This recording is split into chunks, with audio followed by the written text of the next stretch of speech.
Great. Well, my name's Jason. I get to be the pastor here at Church in the Wild. We are on a brand new sermon series that I'm excited about called Monsters. Monsters is one of the most fun sermon series that we get to do. And typically what we do as a church, we walk through a book of the Bible at a time. But in October, we take a break from going through that, and we just talk about people who are very difficult to deal with. And then we try to figure out how we can best deal with them. And because I have a very hyperactive imagination, I compare people who are really difficult to deal with old movie monsters from movies that I watched growing up as a kid. I was really into like the old black and white Hollywood movie monsters, and I loved them. And so what we learn in this series is, first of all, if movies will teach us anything about difficult people, they will teach us that you can't outrun a monster. I mean, let's be completely honest. We've all seen a movie where a high school athlete, he's a five-star quarterback, he can run a 4.5 40. He somehow gets caught by the villain who can barely stumble along down the trail. I mean, the kid finishes a great game, and he goes on a family vacation, and this monster comes along that can't lift its arms up over its shoulder like this, and yet somehow, as he's running, he trips, and the monster keeps his balance and catches up to him. Or maybe he gets to a car that used to be running 5 minutes ago, and he goes to start it, and it won't start, and this monster catches up to him. Or even sometimes they get in the car starts, they drive away. Difficult to deal with are going to be everywhere that you go. You cannot, and inevitably, what do? They stop the car. And this car that can go 100 and cannot outrun someone who's difficult to deal with. You get a new job because your one boss 20 miles an hour stops, and the movie monster catches up to them, and he was super bad. I couldn't stand this boss. Well, guess what? Welcome to your new job where there's a new boss. Somehow they get caught. The same is true with difficult people. People who's also the same exact way. I literally had a teacher in high school that I was like, I cannot wait to go to college. When I got to college, the president of the college was the same. He knows which one the kid is hiding in. Or the kid hides underneath the cafeteria table, exact human being as the teacher in high school. You cannot run a monster. And you can't find anywhere else besides a cafeteria table to hide under, because those monsters know they're there. Hide from them. You ever wonder how movie monsters always figure out which locker the kid is hiding in? You can't hide from a monster. You can't hide from difficult people. No matter where you go, it's a dark hallway. That monster can barely move, and yet out of the 750 locks, they will find you. Think about this. If you seclude yourself from all of life and limit yourself only to your phone, guess what's going to happen every time you post or read anything? Those monsters are going to come out. People who are difficult to deal with are going to come out. And today we're talking about these monsters called gargoyles. Now, lots of movies, shows, and even very famous cartoons are written about these, and they usually vary quite a bit, but the general idea of a gargoyle is that they are statues who are usually made to look very scary and are supposed to watch for bad things that might be nearby. And here's what gargoyles remind me of. People who are always negative. People who are always negative. To a gargoyle, everything and everyone is potentially a bad situation. In fact, gargoyles remind me of some people in 1 Samuel chapter 17, verse 22. We're going to read quite a few verses, but we're going to start in 22. And David left the things in charge of the keeper of the baggage and ran to the ranks and went and greeted his brother. As he talked with them, behold, a champion, the Philistine of Gath, Goliath by name, came out of the ranks of the Philistines and spoke the same words as before. David heard him, and all the men of Israel, when they saw the man, fled from him and were much afraid. And the men of Israel said, have you seen this man who has come up? Surely he has come up to defy Israel. The king will enrich the man who kills him with his great riches and will give him his daughter and make his father's house free in Israel. And David said to the men who stood by, "What shall be done for the man who kills this Philistine and takes away this reproach from Israel? For who is this uncircumcised Philistine that he should defy the armies of the living God?" And the people answered him in the same way, "So shall it be done to the man who kills him." And here we are about to see a gargoyle. Now Eliab, his eldest brother, heard when he spoke to this man. And Eliab's anger was kindled against David, and he said, "Why have you come down? And with whom have you left these few sheep in the wilderness?" Just think about how he words that, these few sheep. The truth is, David has to leave the sheep in charge of a keeper, and they trusted David to leave them, which implies that there's a lot more than a few, but Eliab is negatively speaking to David. He says, "I know your presumption and the evil of your heart, for you have come down to see the battle." David said, "What have I done now? Was it not but a word?" And he turned away from him toward another and spoke in the same way. And the people answered him again as before. When the words that David spoke were heard, they repeated them before Saul. And he sent for him. And David said to Saul, I love this. This is a boy speaking to a king. "Let no man's heart fail because of him. Your servant will go and fight this Philistine." And Saul said to David, "You are not able to go against this Philistine to fight with him, for you are but a youth, and he has been a man of war from his youth." But David said to Saul, "Your servant used to keep sheep for his father. When there came a lion or a bear and took the lamb from the flock, I went after him and struck him and delivered it out of his mouth. He arose again. I caught him by his beard and struck him and killed him. Your servant has struck down both lions and bears, and this uncircumcised Philistine shall be like one of them, for he has defied the armies of the living God." And David said, "The Lord who delivered me from the paw of the lion and from the paw of the bear will deliver me from the hand of the Philistines." Saul said to David, "Go, and the Lord be with you." In this passage, we see three gargoyles. First of all, we see the soldiers who are negative about their situation. So whenever there's a situation that arises, you can look at this passage and see that the soldiers look at it as there's a giant and we can't defeat him.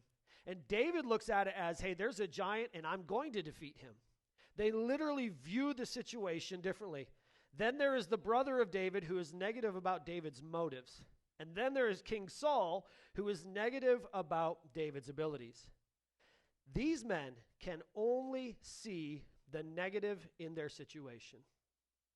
So, first thing we know about gargoyles is that they always see the negative in themselves, others, or in their situation. They consistently talk about the negative in others, themselves, or their situation. So there's been a lot of studies on this, and recently, one of the studies that was done, they concluded that school teachers, 75% of the feedback that they give to students is negative. So 3 out of 4 things that a student hears for the 8 hours that they sit in school are, you can't, you're not good enough, you're not doing well enough. It's negative, it's negative, it's negative, it's negative. And as a parent, I'm like, man, that makes me mad. I don't want my kid to be talked down to all day. I want my kid to be encouraged to do the best. But a recent test of a group of mothers realized that the negative things that they said to their spouse or about themselves or about their kids was 10 times more than positive. So this group of mothers, what they did was they had them have a piece of paper, and every time they put something positive about themselves to themselves, about their spouse to their spouse, or about their children or to their children, they put a mark on one piece of paper. And every time they said something negative, they put a mark on the other piece of paper. And after just 2 weeks, they summed them all up and realized that they were 10 times more likely to speak negatively to or about their spouse, to or about their children, or to or about themselves. So there was another study that said, well, we're not sure that study, so we're going to do this study. And they figured out that different groups of mothers said, or a different group of parents said 75% of what they said was negative. So think about a kid goes to school, and 3 out of the 4 things he hears are negative. And he comes home, and 3 out of the 4 things that he hears are negative. So they are consistently bombarded with negative talk, which contradicts the Bible. Ephesians 6 verse 4 says, "Fathers, do not provoke your children to anger, but bring them up in the discipline and the instruction of the Lord." Colossians 3:21 says, fathers, do not provoke your children. Why? Lest they become discouraged. Here's what happens. As a kid gets older, they hear more and more and more chronic negativity until the day where they become discouraged to the point where they become negative. And we have generations of negativity upon negativity upon negativity to where we don't even realize anymore that we're talking negative. Second thing about gargoyles is they talk about the negative because they see the negative. Craig Rochelle said this. He said, buzzards always find death and bees always find honey. And he asked, do you want to know why? And he said, because that's what they're looking for. Here's what happens in life. I knew they were fake. I knew they were no good. I knew they wouldn't make it at this church. I knew they were up to no good. I knew it about them. Why do you know it? Because that's what you're looking for. We talk about negative things because we look for negative things. We see negative things, so we say negative things. We are in a cycle of seeing negative, saying negative, seeing negative, saying negative. Of course you knew they were up to no good because you watched to see it over and over and over and over and over and jumped on the one time that they did what you thought they would do. So of course you recognized it. Of course your kids aren't good enough because you're looking for them to not be good enough. Of course you're not good enough because you're looking for yourself to not be good enough. Why? Because you've been placed around looking at negativity. Here's what happens. I have someone in my family who I love very, very, very much. They are a gargoyle. Literally. And here's what they would say to me.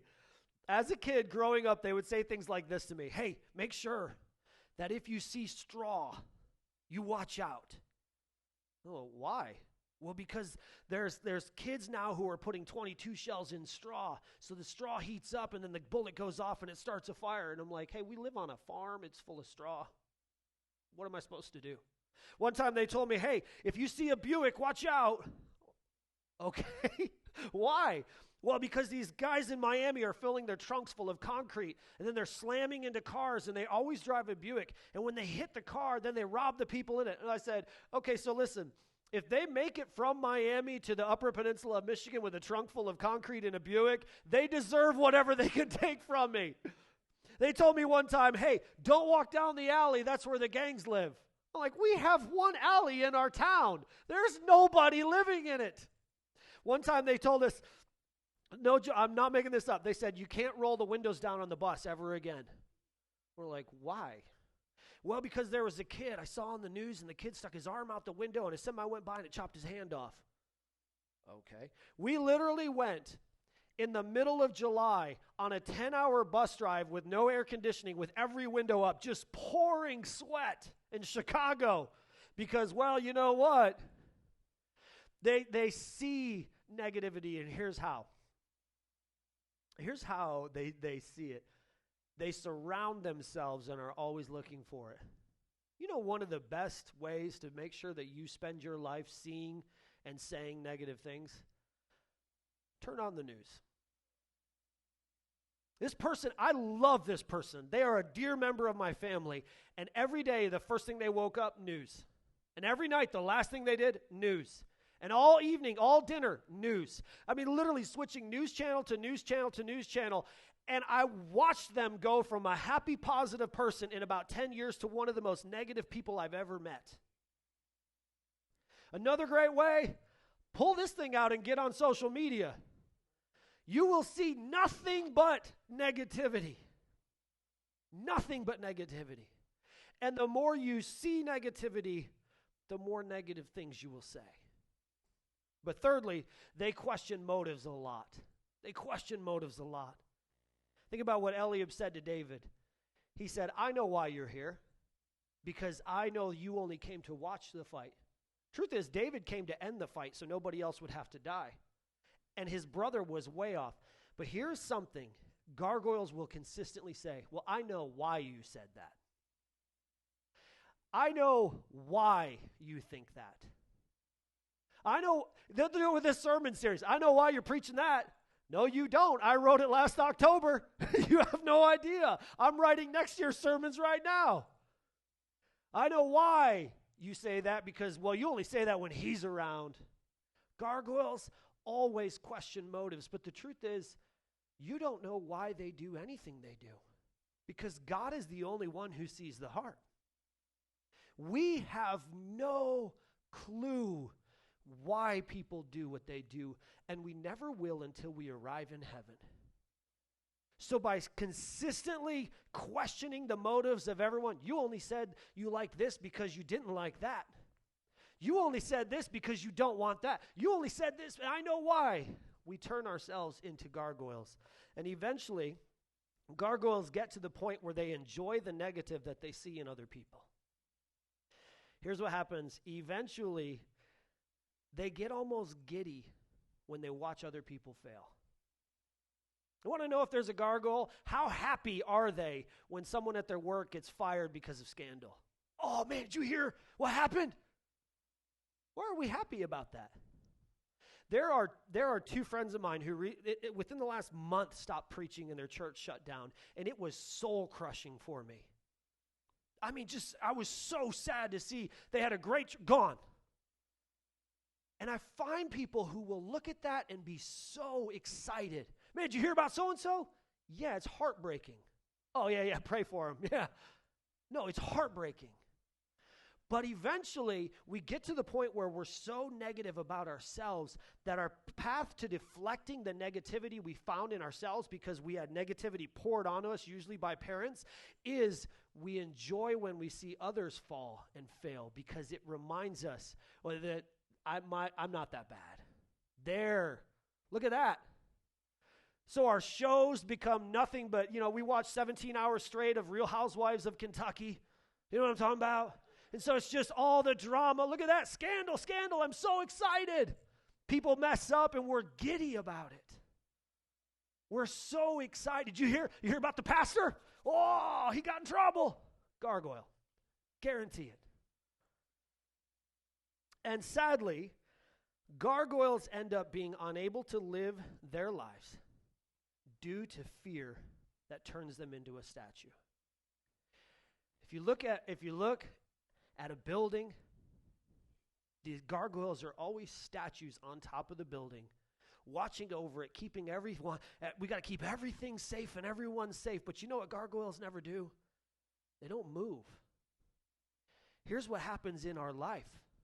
We become so negative that we no longer move. We don't try anything. I can't start a business. There's 17 things that could go wrong if I start a business. I can't start a church. I can't start a group. This could go wrong. This could go wrong. This could go wrong. I can't be a part of a team. This could go wrong. I can't ask the girl out. She could have 17 reasons why she might say no, and she might have one reason why she says yes.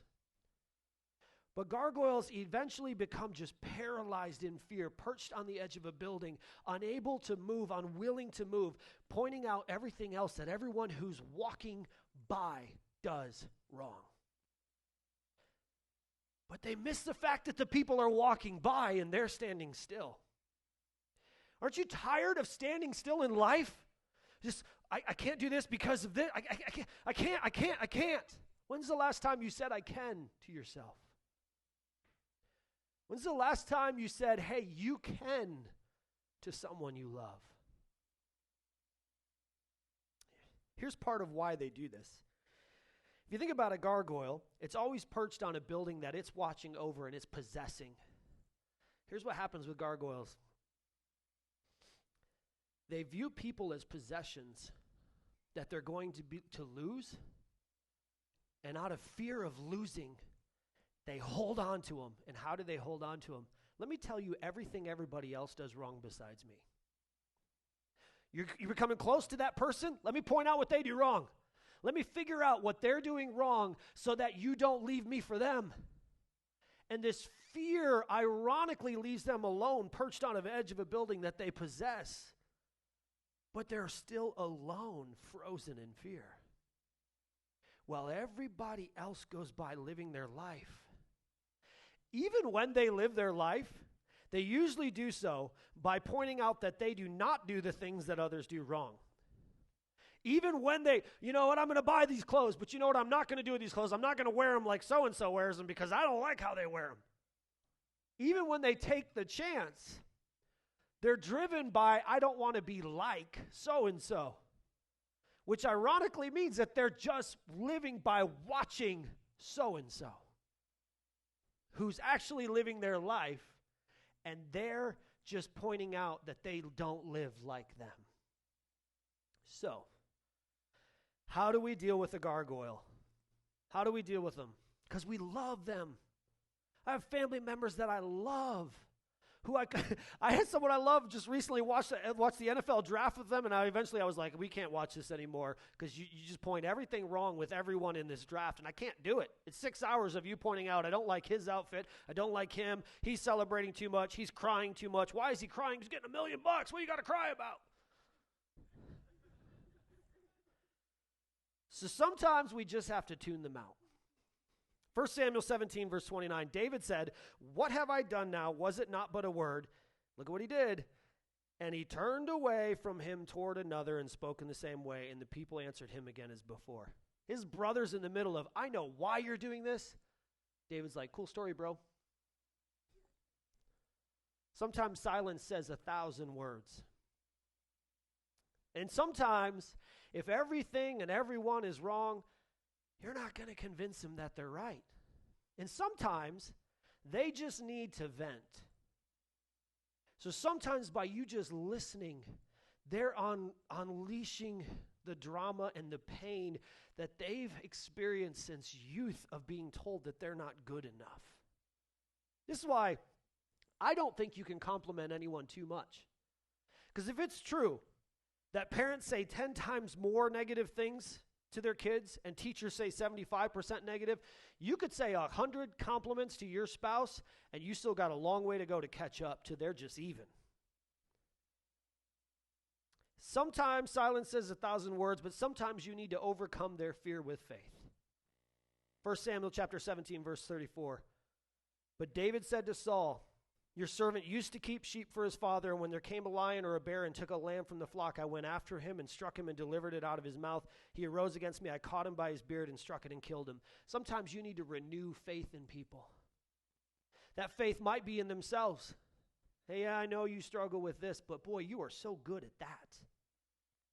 Yeah, I know it's hard to do all this, but man, you crush that.